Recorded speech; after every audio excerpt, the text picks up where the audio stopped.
Cinejornal entrando no ar com as notícias do cinema brasileiro e mundial. E no programa de hoje, a gente vai falar da edição de número 81 do Festival Internacional de Cinema de Veneza, que este ano levou para a linda cidade italiana 5 filmes brasileiros. E o festival levou também 2 diretores brasileiros para compor júris desta edição. Bom, eu tive o prazer e a honra de fazer a cobertura desse ano e mostro agora para vocês.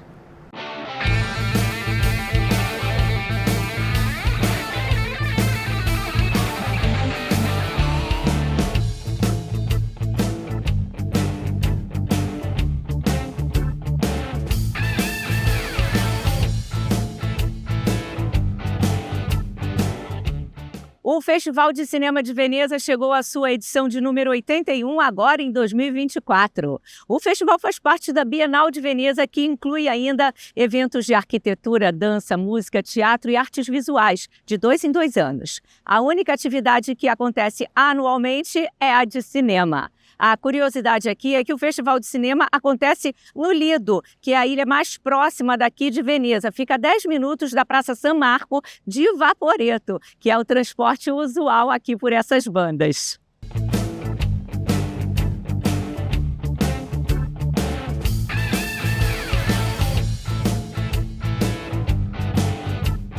Esse ano, a delegação brasileira foi composta pelo novo filme de Walter Salles, Ainda Estou Aqui, na competição principal. A coprodução do Canal Brasil Manas, de Mariana Brenan, que estreia na direção de ficção, esteve na Jornada dos Autores. Já a Petra Costa apresentou fora da competição o documentário Apocalipse dos Trópicos. Na competição Horizontes de curtas-metragens, Moara Passoni participou com Minha Mãe é uma Vaca.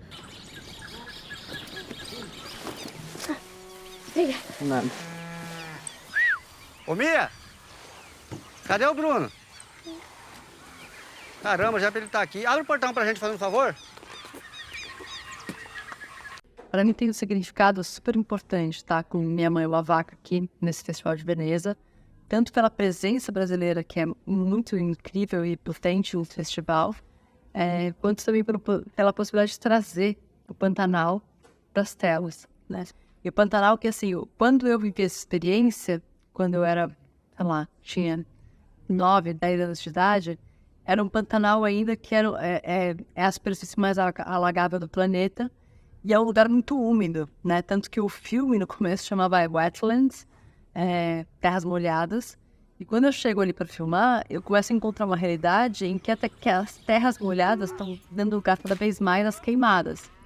E nesse sentido, eu comecei a trabalhar junto com a minha roteirista, Fernanda Frutet, entrevistando as pessoas do local e começando a criar parcerias criativas com as pessoas que vivem na Reserva Caimã para transformar a história. De repente, nesse processo, o fogo também passa a fazer parte.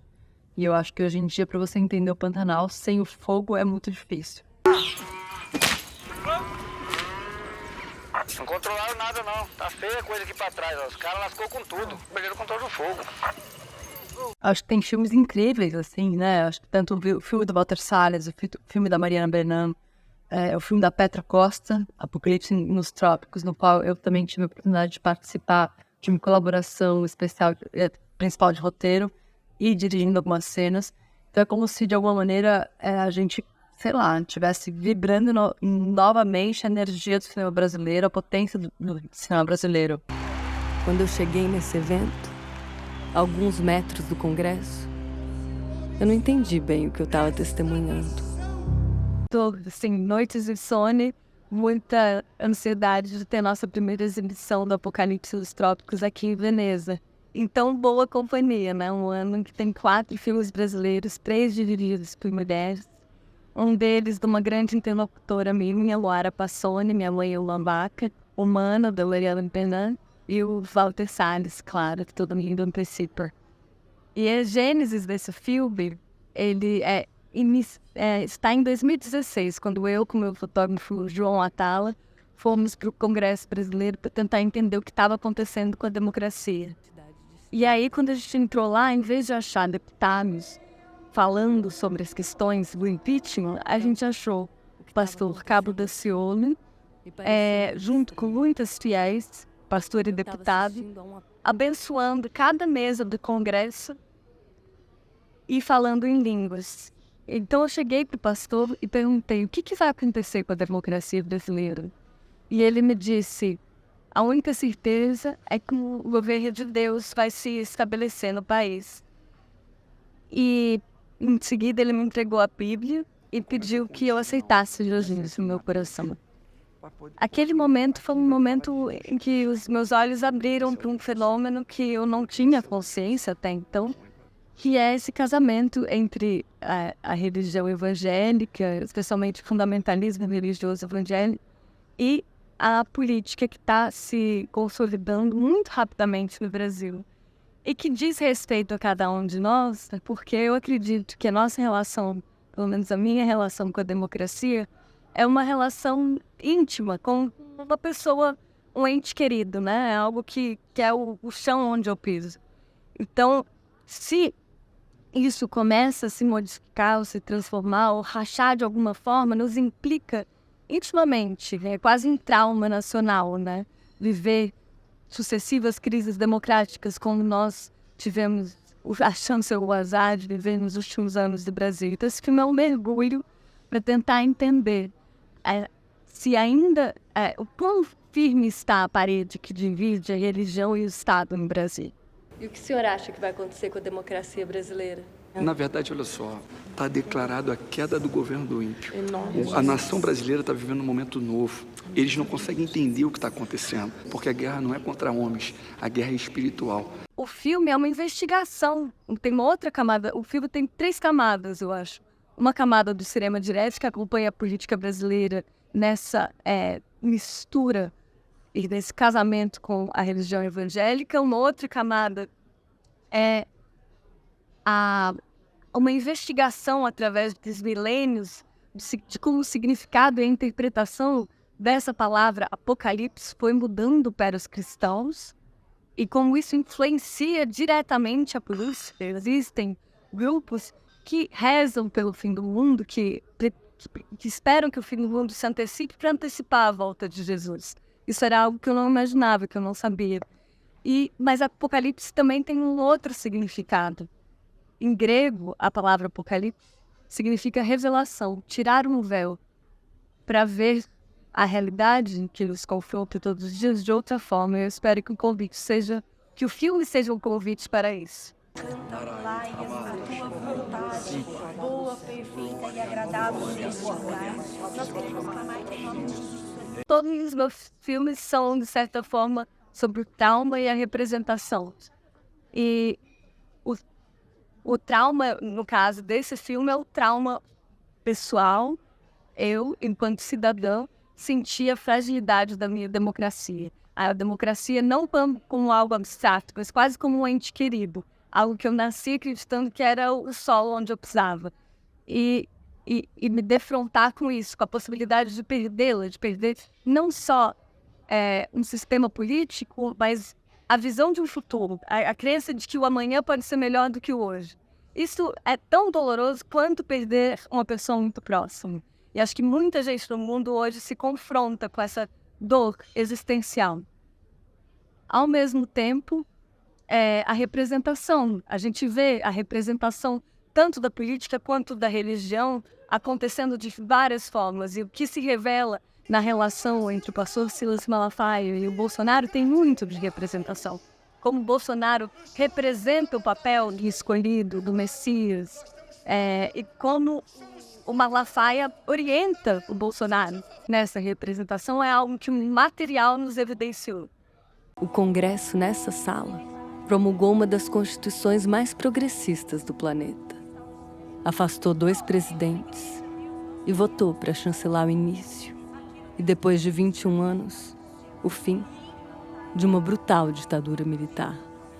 O Cinema Novo foi representado aqui em Veneza por A Hora e Vez de Augusto Matraga, uma produção da Difilme de 1965. A adaptação do conto de Guimarães Rosa foi restaurada e teve 2 exibições na Mostra Veneza Clássicos. O drama, que se aprofunda em temas como violência, redenção, religiosidade e misticismo, narra a história de um fazendeiro violento cuja vida toma um rumo dramático. No elenco, Jofre Soares, Maria Ribeiro, Maurício do Vale e Flávio Migliaccio mostram a força do cinema novo.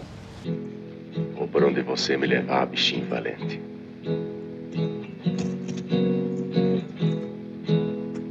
Eu me surpreendi muito com a sessão, porque ela foi extremamente concorrida e o filme funcionou muito. Era uma plateia composta, na sua maioria, por jovens, né?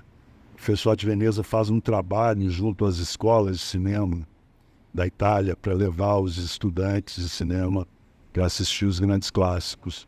E com Matraga não foi diferente, né? Então, a plateia era, grande maioria, formada por jovens, e a receptividade foi impressionante. O filme foi muito aplaudido no final, ele capturou a atenção da plateia em cada momento, e não era para menos, né? Porque é um filme extremamente visceral, extremamente potente, né? Um filme que está vivo até hoje. Não envelheceu absolutamente nada, né? Como dizia o sociólogo Ottavio Ianni, é um filme que captura essa essência da sociedade brasileira, que mistura misticismo com violência, né? Essa síntese de misticismo e violência é uma formação, é um caráter formador da sociedade brasileira. Então o filme é muito atual, né, nesse sentido. E é um filme é um filme icônico, né, por várias razões. Ele é um filme seminal do cinema novo, né? É um filme brilhantemente dirigido, brilhantemente atuado, brilhantemente fotografado. E é um filme que traz, então, esse início do cinema novo de uma maneira muito impactante, impressionante. É a terceira produção do Luiz Carlos Barreto no cinema. Ele começou produzindo Garrincha, depois produziu juntos O Padre e a Moça e A Hora e a Vez de Augusto Matraga. Então, essa sessão foi uma grande homenagem ao Luiz Carlos Barreto, ao Luci Barreto e a Hélice Barreto, que está completando 60 anos de existência. Vamos aos vencedores da 81ª edição do Festival de Cinema de Veneza. Depois da repercussão da noite de exibição do filme Ainda Estou Aqui, do Walter Salles, com 10 minutos de aplausos, já era esperado algum prêmio para o Brasil. Na competição principal foram 8 prêmios para 21 filmes concorrentes este ano. Ainda Estou Aqui levou então o prêmio de melhor roteiro para Murilo Hauser e Heitor Lorega. O cobiçado Copa Volpe de melhor atriz ficou com Nicole Kidman por Baby Girl. Já o Copa Volpe de melhor ator foi para Vincent Landau por The Quiet Son. O Leão de Prata de melhor direção foi para Brad Corbett por The Brutalist. E o desejadíssimo Leão de Ouro foi para ele, seu primeiro filme em inglês, Pedro Almodóvar com The Room Next Door. E teve mais Brasil em Veneza. A coprodução do Canal Brasil Manas, de Mariana Brennan, levou o prêmio de melhor direção na Jornada dos Autores, que revela novos talentos. Foi uma edição com temperaturas altíssimas que apresentou o que de melhor vem se fazendo no cinema contemporâneo mundial, e você acompanhou com a gente aqui no Canal Brasil a cobertura da participação brasileira no Festival de Veneza, que muito nos orgulhou.